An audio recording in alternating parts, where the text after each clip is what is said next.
The transport ship slowly moved toward Kepler Station.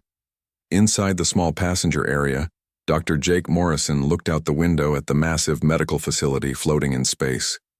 The station was huge, with white walls that seemed to glow against the black stars. He had never seen anything like it. "First time seeing an alien medical station?" asked Amy Collins, the nurse sitting next to him. She was looking out the window too, her eyes wide with wonder. "Yeah," Jake said. "It's bigger than I thought it would be." Behind them, Dr. Ben Carter was checking his equipment bags for the 10th time. "I hope their X-ray machines work the same way ours do," he said. "I studied all the manuals, but you never know." Jake smiled. Ben always worried about his equipment. It was one of the things that made him such a good radiologist. "I'm sure you'll figure it out," Jake said. The three humans were Earth's first medical team to join the Galactic Medical Exchange Program. Jake was a trauma surgeon from Chicago. He had worked in emergency rooms for 15 years and had seen everything. Amy was one of the best nurses he had ever worked with. Ben was young but smart, and he knew more about reading X-rays than most doctors twice his age. "Attention passengers," came a voice over the ship's speakers. "We will dock at Kepler Station in 10 minutes. Please prepare for arrival." Jake felt his stomach tighten a little. He was excited but also nervous. Earth had been part of the galactic community for only 5 years. Humans were still new to most aliens. He wondered what they would think of human medicine. The ship docked with a soft bump. Jake picked up his medical bag and followed Amy and Ben toward the exit. The airlock opened with a hiss, and they stepped into Kepler Station. The first thing Jake noticed was how clean everything was. The walls were pure white and seemed to shine. The floors looked like they had never been dirty. Even the air smelled clean, like a hospital, but somehow better. The second thing he noticed were the aliens. A tall, thin creature with blue skin and 4 arms approached them. Its eyes were large and silver, and it moved with perfect grace. "Welcome to Kepler Station," it said in English that sounded almost musical. "I am Dr. Zalthus, Chief Medical Officer. You must be the human medical team." "That's us," Jake said, stepping forward. "I'm Dr. Jake Morrison. This is Amy Collins and Dr. Ben Carter." Dr. Zalthus looked them up and down. Jake got the feeling she was not impressed. "Yes," she said slowly. "We have prepared quarters for you. Follow me." As they walked through the station, Jake saw more aliens. There were the tall blue ones like Dr. Zalthus, who he remembered were called Velkari. There were also short gray creatures with big heads and 3 fingers, and others that looked like they were made of living crystal. "The medical bay is through here," Dr. Zalthus said, leading them into a large room filled with beds and equipment. "We serve 12 different species here. Each has different medical needs." Amy was looking around with interest. "How do you handle the different biologies?" she asked. "Very carefully," Dr. Zalthus said. "Each species requires specific treatment. We cannot make mistakes." Jake noticed that some of the alien doctors were staring at them. A group of the crystal creatures were whispering to each other and pointing. "Is there a problem?" he asked. "No problem," Dr. Zalthus said quickly. "It is just that, well, humans are new here. Some of my staff have never seen your species before." "What have they heard about us?" Ben asked. Dr. Zalthus paused. "There are stories about human durability. Some find them hard to believe." Jake wondered what kind of stories. On Earth, the diplomats had told them that humans had a good reputation in the galaxy, but the way these aliens were looking at them made him think there might be more to it. "Let me show you your work areas," Dr. Zalthus said. She led them to a smaller room with several beds. "This is the trauma bay. Dr. Morrison, you will work here when needed." Jake looked around. The equipment was different from what he was used to, but he could figure it out. "What kind of trauma cases do you usually get?" "Not many," Dr. Zalthus said. "Most species are very careful. Injuries are rare." "What about accidents, car crashes, falls, sports injuries?" Dr. Zalthus looked confused. "Sports injuries? Why would anyone continue an activity that caused injury?" Jake exchanged a look with Amy. "Well, sometimes people get hurt doing things they enjoy, it doesn't mean they stop doing them. That seems unwise, Dr. Zalthus said. They continued the tour. Ben was shown to the radiology department, where he met a Velkari named Dr. Kessitar.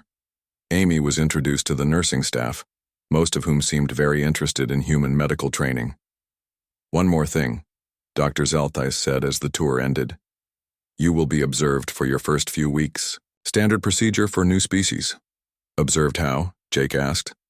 Other doctors will watch your methods to ensure they are safe. Jake nodded, but he felt a little annoyed. He had been saving lives for 15 years. He knew what he was doing. That evening, the three humans met in Jake's quarters to talk about their first day. Did you notice how they reacted when I mentioned broken bones? Ben said. Dr. Kessitar looked like I had said something horrible. The nurses asked me about human pain tolerance, Amy said. They seemed shocked when I told them about childbirth and surgery recovery times. Jake frowned. Dr. Zalthus asked me about human healing rates. When I told her about how long it takes a broken bone to heal, she went quiet for a long time. Maybe they heal faster than we do, Ben suggested.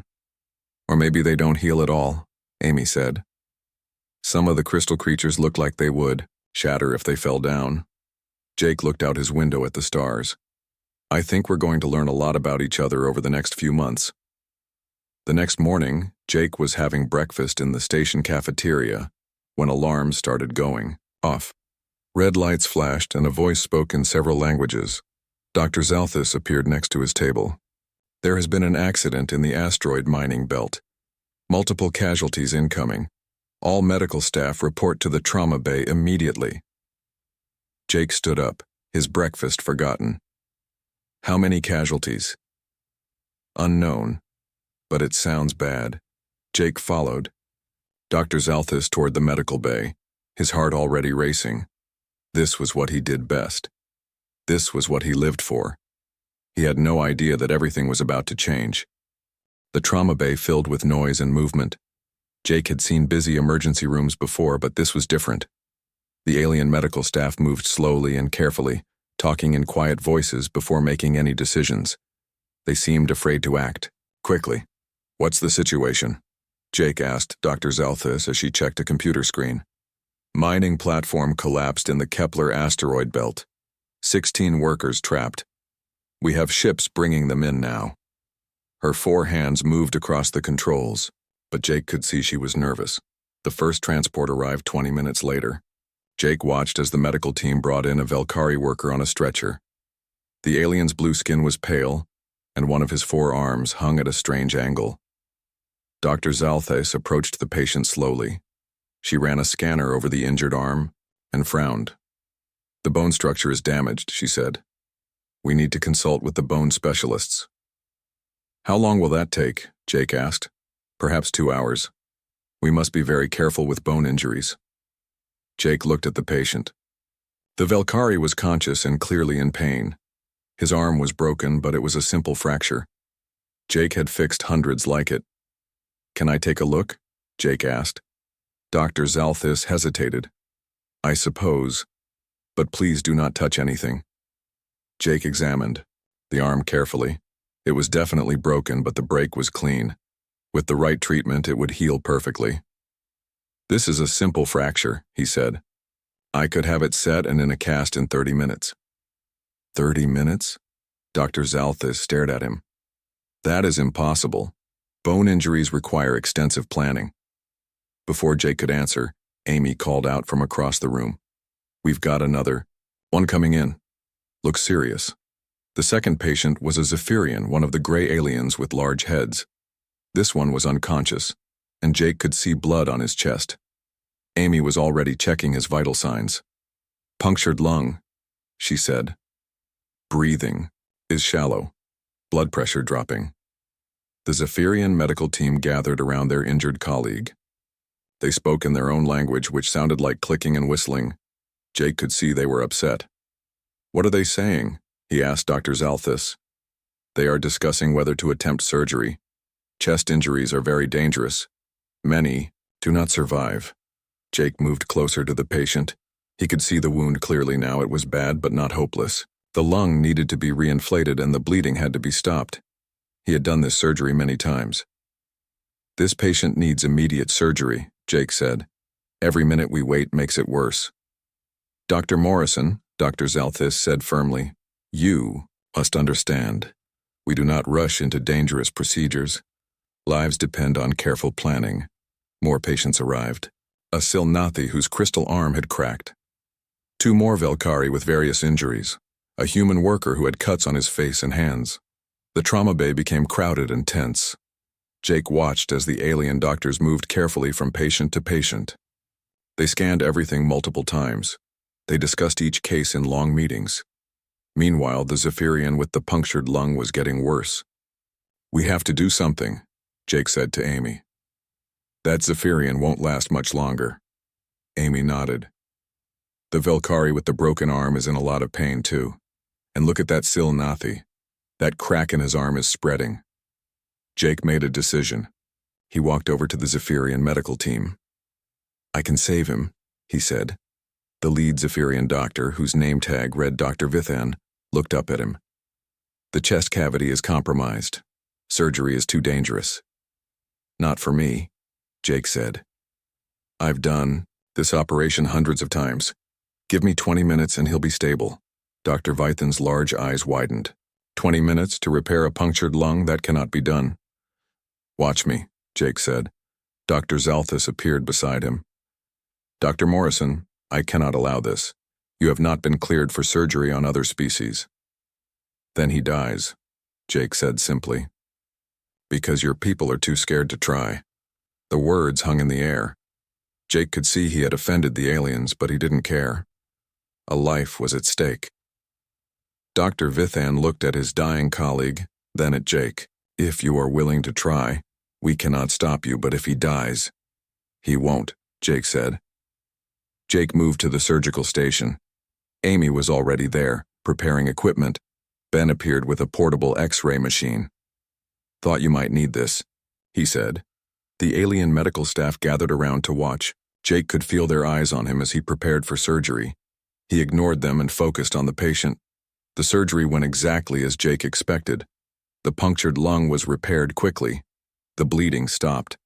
Within 25 minutes, the Zephyrian was breathing normally and his vital signs were stable. The alien stared at Jake in amazement. "How did you do that so quickly?" Dr. Vithan asked. "Practice," Jake said, "and confidence." While Jake was operating, Amy had started treating the other patients. She had cleaned and bandaged the human workers' cuts. She had given pain medication to the Velkari with the broken arm. She worked quickly and efficiently, moving from patient to patient without hesitation. Ben was helping too. He had taken X-rays of all the bone injuries and was showing the alien doctors exactly what was wrong and how to fix it, but then something went wrong. Jake was moving to help the Silnathi with the cracked arm when a piece of loose ceiling panel fell from above. He saw it coming and tried to dodge, but it caught him on the left shoulder. The impact sent him stumbling into a medical cart. "Jake!" Amy rushed over to him. "Are you okay?" Jake rolled his shoulder and winced. It hurt, but nothing felt broken. "I'm fine, just a bruise." "Let me see," Amy said, pulling back his shirt to examine the shoulder. There was already a dark bruise forming, and the area was swollen. Dr. Zalthis appeared with her scanner. "You have been injured. Protocol requires a full medical examination." "I'm fine," Jake said again. "Just a bump." "Protocol is protocol," Dr. Zalthis said firmly. "Dr. Carter, please prepare for X-ray imaging." Ben looked at Jake with concern. "She's right, Jake. We should make sure nothing's broken," Jake sighed. He wanted to keep working, but he knew they wouldn't let him until he was cleared medically. "Fine, but make it quick. These patients need help." Ben led Jake to the radiology section. Several alien doctors followed, curious to see human medical procedures. Jake had never been X-rayed with such a large audience before. "This might be interesting," Ben said quietly as he positioned the X-ray machine. "Most of these aliens have never seen human bone structure before."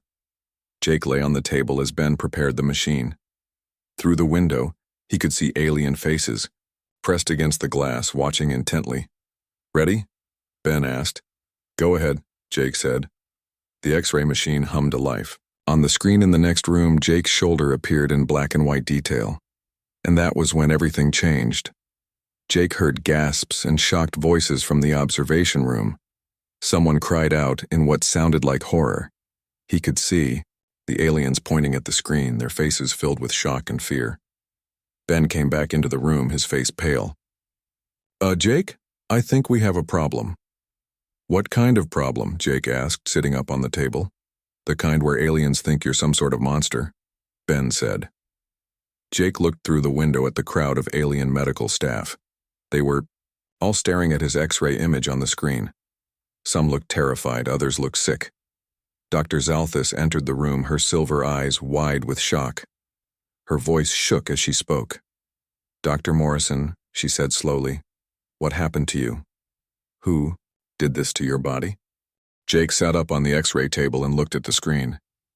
He could see his shoulder clearly, along with the rest of his upper body. The current injury looked minor, just some swelling, no broken bones. But he could also see the old injuries. There was the fracture line in his left collarbone from when he fell off his bike at age 12. The stress fractures in his ribs from the car accident when he was 22. The small metal pin in his wrist from a skateboarding accident in college. Faint lines throughout his bones showed where they had broken and healed over the years. To Jake, it looked normal. To the alien staring at the screen, it looked like a torture victim. "Dr. Morrison," Dr. Zalthis repeated, her voice shaking. "Who did this to you?" Jake looked at the horrified faces around him. Amy and Ben had joined the crowd, and even they looked worried. "Did what to me?" Jake asked. Dr. Zalthis pointed at the screen with one of her forearms. "Your bones. They are broken. Multiple fractures. Old injuries that never healed properly. How are you still alive?" Jake glanced at the X-ray again. "Oh, those are just old breaks. They healed fine." "Healed?" Dr. Vithan, the Zephyrian doctor, stepped forward. His large eyes were fixed on the screen. "But we can still see the damage. The fracture lines are visible. Your bone density is compromised in multiple locations." "Yeah, bones do that when they break," Jake said. "They heal, but you can usually still see where the break was." A Silnathi doctor whose crystal-like body was actually trembling spoke in a whisper. "You continued to function with these injuries?" "Well, yeah," Jake said. "I mean, they hurt at the time, but once they healed, I was fine." The silence in the room was complete. Every alien was staring at Jake like he was some kind of monster. Ben cleared his throat. Maybe I should explain. This really is normal for humans." He pulled up another X-ray from his database. "This is Amy's wrist from 2 years ago." Amy's X-ray appeared on a second screen. It showed a clearly healed fracture in her left wrist, along with some old stress fractures in her fingers. Amy waved her hand at the crowd. "Broke it skiing. Healed. Up fine in 6 weeks. Still works perfectly." She demonstrated by flexing her fingers and rotating her wrist. The aliens looked even more horrified. 6 weeks? Dr. Zalthis said faintly. "You returned to normal function in 6 weeks with a broken bone?" "Well, I had to wear a cast for most of that time," Amy said. "But yeah, pretty much." Ben pulled up more X-rays from the human medical database. Each one showed healed fractures, surgical scars, and old injuries. "This is completely normal for adult humans," he explained. "Most of us have broken something by the time we're 30. A young Velkari intern named Dr. Seth Ara spoke. But how do you bear the pain? How do you continue working?" Jake shrugged, which made several aliens flinch. "Pain medication helps. And after a while you just get used to it. The human body is pretty good at dealing with damage." "Get used to it?" Dr. Vithan sounded shocked. "You mean you accept permanent damage as normal?" "It's not really permanent," Jake said. "I mean, look at me. I can do everything I could do before I broke those bones, maybe even better, because I learned to be more careful." Dr. Zalthis was studying the X-rays intently. "Your bone density in the healed areas is actually higher than in the undamaged areas." Yeah, bones heal stronger than they were before, Ben explained. It's one of the cool things about human biology. The Silnathi doctor spoke again, his voice barely audible. On my world, any crystal that cracks cannot be repaired. Once damaged, we are diminished forever. That sucks, Jake said. Human bodies aren't like that. We're designed to take damage and keep going. Amy pulled up her sleeve to show a long scar on her arm. Surgery scar from when I broke my elbow. Had to have it pinned together. She moved her arm freely. Works better now than it did before the break. More aliens gathered as word spread through the station. Jake could hear whispered conversations in several languages. The universal translators were having trouble keeping up with all the different expressions of shock and disbelief. Dr. Kesitar, the Velkari radiologist, was studying Jake's X-rays with professional interest. The healing pattern is remarkable. Your body actually grows new bone tissue to bridge the fractures. That's how it works, Ben said. Broken bones actually become stronger at the break point after they heal. But the pain, Dr. Sethara said. How do you function while the healing occurs? Jake thought about it. Well, it hurts for a while, but you learn to work around it. Take pain medicine, rest when you can, keep doing what needs to be done. You continue working while injured? Dr. Vithan asked. Depends on the job, Jake said. I've worked with broken ribs before, not fun but doable. The aliens exchanged looks of pure amazement. Dr. Zalthis pulled up Jake's current X-ray. Your shoulder injury today. You wish to continue working with this damage? It's just a bruise, Jake said. Nothing's broken. But you are in pain. Little. Nothing I can't handle. Ben decided to show them more examples. He pulled up X-rays of human athletes, football players, hockey players, gymnasts. Each one showed multiple healed fractures and old injuries. These humans compete in sports, Ben explained. They know they will be injured, but they do it anyway. They choose to be damaged? A Silnathi doctor asked in horror. They choose to risk damage for something they enjoy, Amy corrected. And when they get hurt, they heal and go back to playing. Jake remembered something. Ben, show them the X-ray of that marathon runner from last month. Ben found the file and put it up on screen. It showed the skeleton of a woman who had been running marathons for 20 years.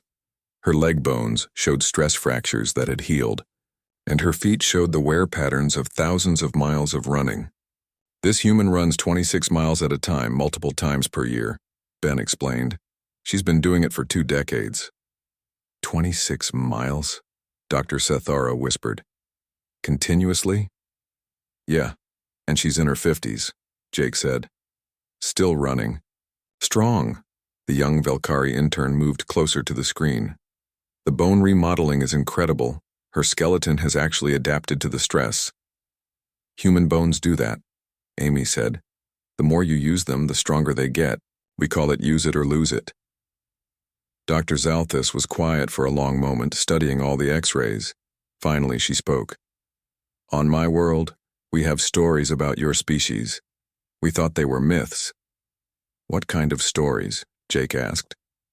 Stories of beings who could not be stopped, who would continue fighting even when damaged, who grew stronger through adversity. She looked at Jake with new respect. We thought such creatures could not exist. Well, we exist, Jake said.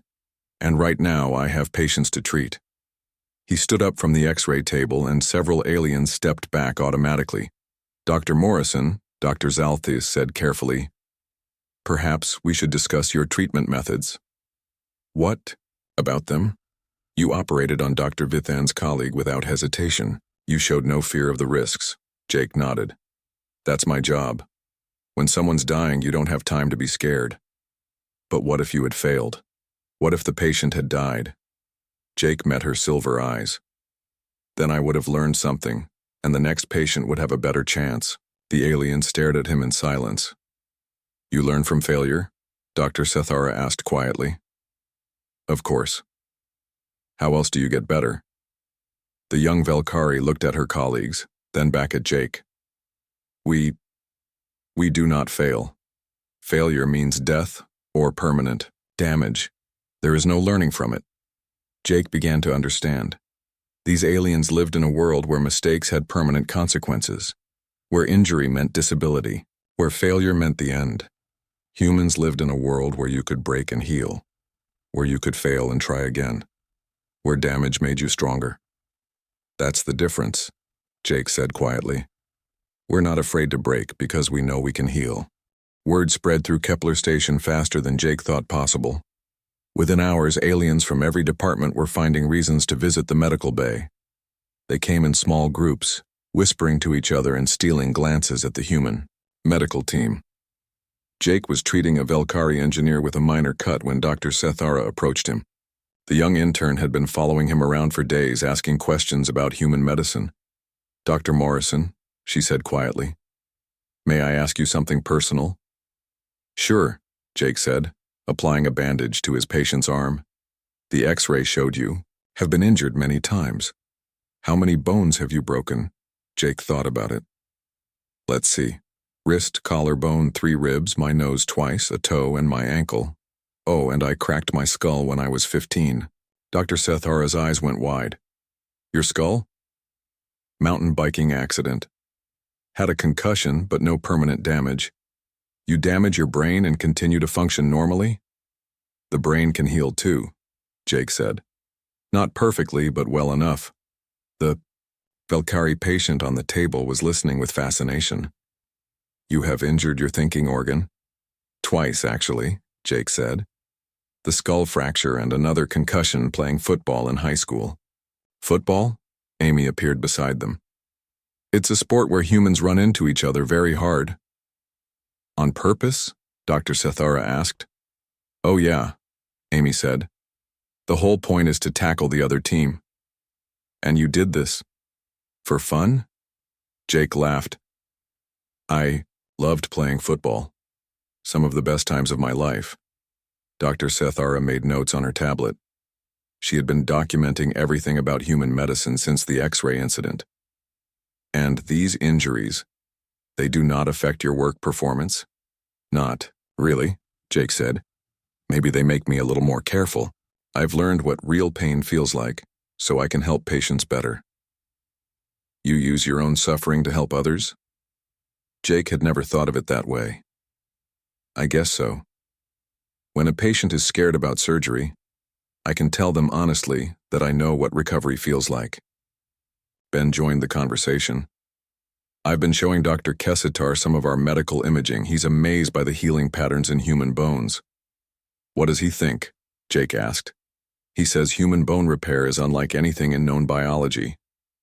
Most species either heal perfectly or not at all. The way human bones rebuild themselves stronger is unique."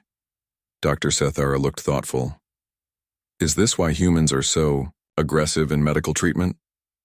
"Aggressive?" Jake asked. "You make decisions quickly. You take risks. You perform procedures that would terrify other species." Jake considered this. "I guess when you know you can survive mistakes, you're more willing to try things. But what if you cannot survive?" "Then someone else learns from what I tried," Jake said simply.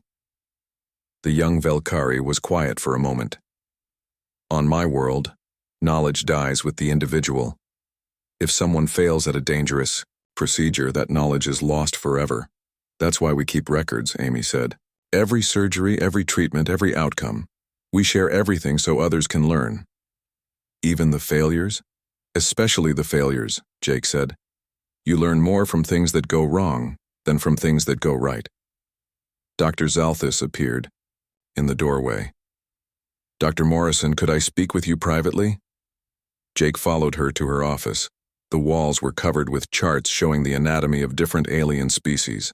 Jake noticed that all of them looked fragile compared to human anatomy. "I have been speaking with the station administrators," Dr. Zalthis said. "About your methods." "Are they complaints?" Jake asked. "Quite the opposite. The patients you treated during the mining accident have all recovered faster than predicted.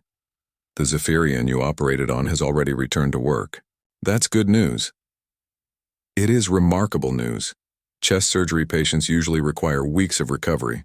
Yours was back to normal function in 4 days." Jake shrugged. I've seen humans do the same thing. Get surgery on Monday, back to work on Friday. Dr. Zalthus stared at him. Back to work? With surgical wounds? Light duty, sure. As long as they don't lift anything heavy. This is not possible for other species. Surgery requires complete rest for weeks or months. Why? Because any stress on healing tissue causes permanent damage. Jake began to understand. But human tissue is different. We're designed to heal while active. Exercise actually speeds up recovery. Exercise while injured. Controlled exercise. Physical therapy. It keeps the blood flowing and prevents scar tissue from getting stiff. Dr. Zalthus made notes on her tablet.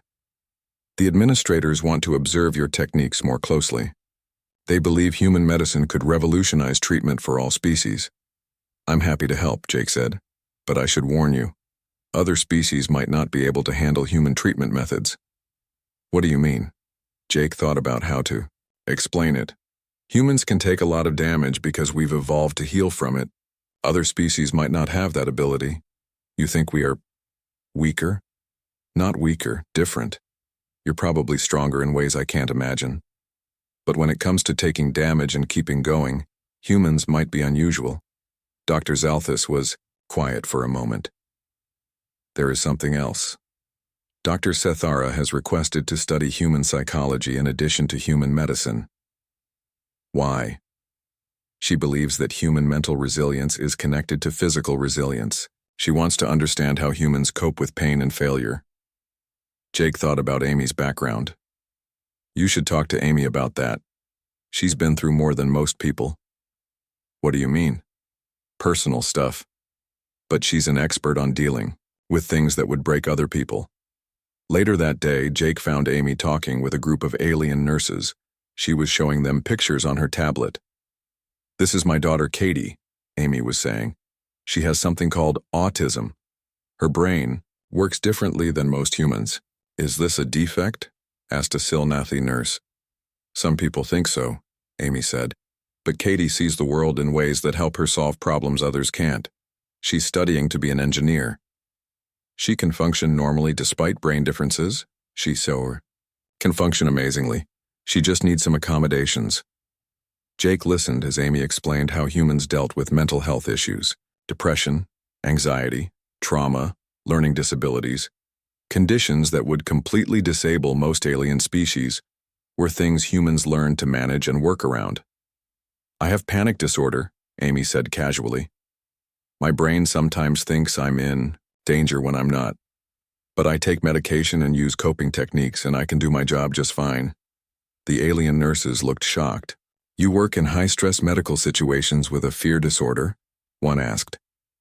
I work in high-stress situations because I have a fear disorder, Amy corrected. I know what real panic feels like so I can stay calm when others are panicking. Doctor? Sethara appeared at Jake's shoulder. She uses her mental damage to become a better healer. It's not damage, Jake said. It's experience. Amy's been through things that taught her how to handle crisis situations. You collect suffering to become stronger? Jake had never thought of it that way, but it wasn't entirely wrong. We learn from everything that happens to us, good or bad. And you share this learning with others? Of course. Why wouldn't we? Dr. Sethara made more notes. Other species try to avoid all suffering. We believe knowledge comes from perfection, not from failure. But if you never fail, how do you know what to do when things go wrong? The young Velkari stopped writing and stared at him. We do not know what to do when things go wrong. We try to prevent all possible failure, but you can't prevent everything. No, she said quietly. We cannot. Jake began to understand why the alien medical staff had been so careful and slow during the mining accident. They weren't used to dealing with unexpected problems. They had no experience with failure. That's why human medicine looks aggressive to you, Jake said. We're used to things going wrong. We plan for it. You plan for failure? We plan for complications. We know that sometimes the first treatment won't work, so we have backup plans. And backup plans for the backup plans.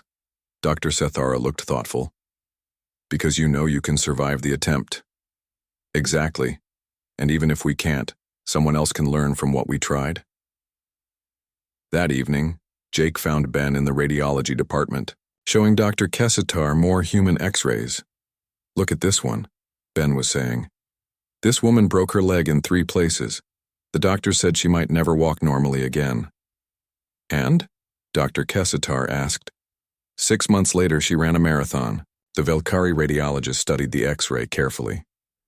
The bone structure is completely rebuilt, stronger than the original. That's what human bones do. Break them, and they heal back stronger. It is as if humans are designed to be broken. Ben paused. You know what? Maybe we are.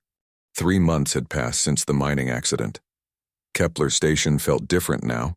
The corridors buzzed with activity as alien medical staff eagerly sought assignments there. What had once been a quiet, careful medical facility had become the most dynamic treatment center in the galaxy. Jake walked through the trauma bay checking on patients. The space had been redesigned based on human emergency room layouts. Equipment was arranged for quick access. Treatment protocols had been streamlined. Most importantly, the alien staff had learned to make fast decisions. Dr. Morrison called Dr. Sethara, who was now his official assistant. We have incoming casualties from a transport crash. 7 patients, mixed species. How far out? Jake asked, already moving toward the prep area. 12 minutes. Good. Get the teams ready. Jake watched as alien medical staff prepared for the emergency. They moved with purpose now, no longer hesitating before each decision. Dr. Zaltis was directing triage protocols. Dr. Vithan was setting up surgical equipment. Even the careful Silnathi doctors were preparing for rapid treatment. The change had started slowly. After watching Jake save the Zephyrian miner, other alien doctors had begun asking questions. How could humans make such quick decisions? How did they know which risks were worth taking? The answer, Jake had realized, was experience with failure. Dr. Morrison, Dr. Kessitar approached with a tablet. I have been analyzing our treatment outcomes since you arrived. What do you find? Patient recovery times are down by 60%. Surgical success rates are up by 40%. Most remarkably, we have had 0 patient deaths in the past 2 months. Jake smiled. That's because you stopped being afraid to try. Indeed. But there is more. Dr. Kessitar showed him a chart. Look at the alien staff performance metrics. Jake studied the data. Alien doctors were taking on more complex cases. They were trying new treatments. They were even performing surgeries they had never attempted before. They're learning, Jake said. They are learning to fail safely, Dr. Kessitar corrected. You taught them that failure is not the end of learning. It is the beginning. The transport crash victims arrived on schedule. Jake coordinated the response, but he let the alien doctors take the lead. Dr. Zalthis handled a Valkyrie with multiple fractures. Dr. Vithan operated on a Silnathi with internal injuries. Dr. Sethara managed a complex case involving a species Jake had never seen before. All of them worked with confidence now. They made quick decisions and adjusted their plans when things didn't go as expected. They had learned the most important lesson of human medicine. Sometimes you have to act even when you're not sure of the outcome. Excellent work, everyone, Jake said as the last patient was stabilized. Dr. Zalthis, that fracture repair was textbook perfect. The Valkyrie doctor glowed with pride. I used the aggressive fixation technique you showed me. The patient should be mobile within days instead of weeks. And Dr. Vithan, I've never seen anyone adapt so quickly when the initial surgical approach didn't work. I remembered what you said, the Zephyrian replied. When plan A fails, try plan B. When plan B fails, invent plan C. Jake looked around the trauma bay. Alien medical staff were cleaning up and preparing for the next emergency. They worked efficiently, but they also talked and laughed together. The careful, fearful atmosphere of 3 months ago was gone. Amy appeared at his side. Not bad for a bunch of fragile aliens, she said with a grin. They're not fragile, Jake said. They just needed to learn that it's okay to break sometimes. Speaking of which, how's your shoulder? Jake rolled his shoulder experimentally. The injury from the falling panel had healed completely weeks ago. Good as new. Better, actually.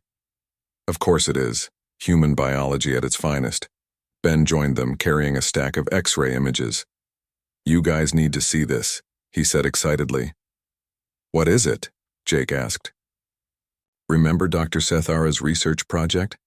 The one about human psychology and physical resilience? Yeah. She's been studying the alien staff. Look at this. Ben showed them a brain scan of a Velkari doctor. This is Dr. Zalthis's neural activity from 3 months ago. The image showed careful, methodical patterns, very organized but limited in scope. Now look at this. Ben showed them a recent scan of the same brain. This is her brain activity from last week. The new scan was dramatically different. The neural patterns were more complex, more dynamic. New pathways had formed between different regions. What does it mean? Amy asked. It means working with humans has changed how their brains function, Ben explained. They're developing new neural pathways related to risk assessment and rapid decision-making. They're evolving? Jake asked. Not exactly evolving, but adapting. Their brains are becoming more flexible, more resilient. Dr. Sethara thinks exposure to human thinking patterns is actually rewiring their neural networks. Jake was amazed. So they're becoming more like us?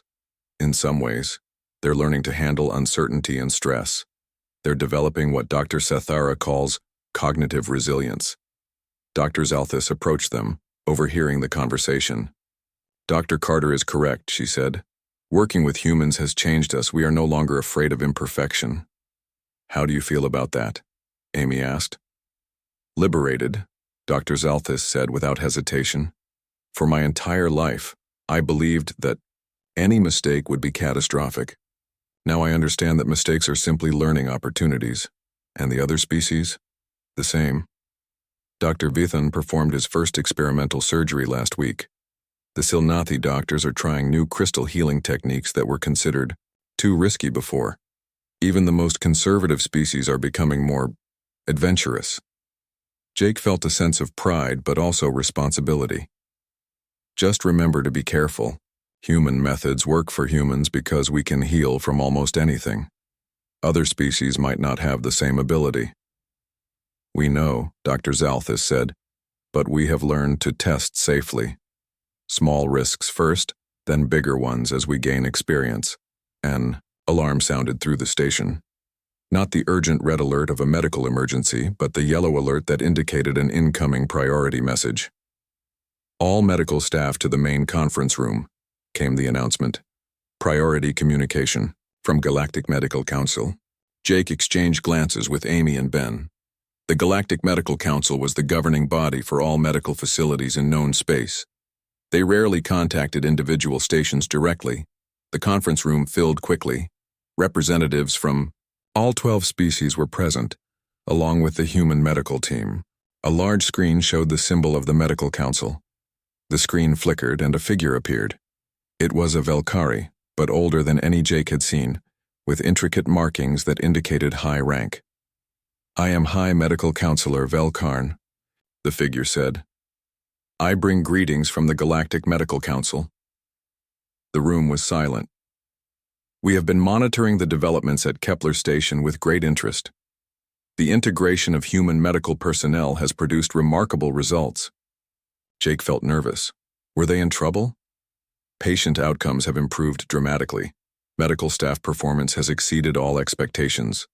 Most importantly, treatment methodologies have evolved in ways we thought impossible. The counselor paused, looking directly at Jake through the screen. The council has voted unanimously to expand the human medical exchange program. We are requesting that human medical teams be assigned to every major medical facility in the galaxy. Jake was stunned. So were Amy and Ben. Furthermore, Kepler Station is hereby designated as the primary training facility for cross-species medical education. All medical personnel will be required to complete human methodology training before advancing to senior positions. Dr. Zalthis stepped forward. Counselor, if I may ask, what convinced the council to make this decision? The data is compelling, Velkarn replied. But more importantly, we have received reports from medical staff throughout the galaxy. Word has spread about the human approach to medicine. Other facilities are requesting similar programs. What approach is that? Jake asked. The counselor smiled, an expression Jake had never seen on a Velkari face before. The approach that views obstacles as opportunities, that treats failure as education, that understands strength comes not from avoiding damage but from healing stronger. The counselor paused. The approach that recognizes medicine is not about perfection. It is about helping others survive and thrive despite imperfection. The screen went dark. The room erupted in excited conversation as alien medical staff discussed the implications. Dr. Sethara approached Jake. Dr. Morrison, I have a question. What's that? The human phrase, what doesn't kill you, makes you stronger. Is this the foundation of your entire philosophy? Jake thought about it. I guess so.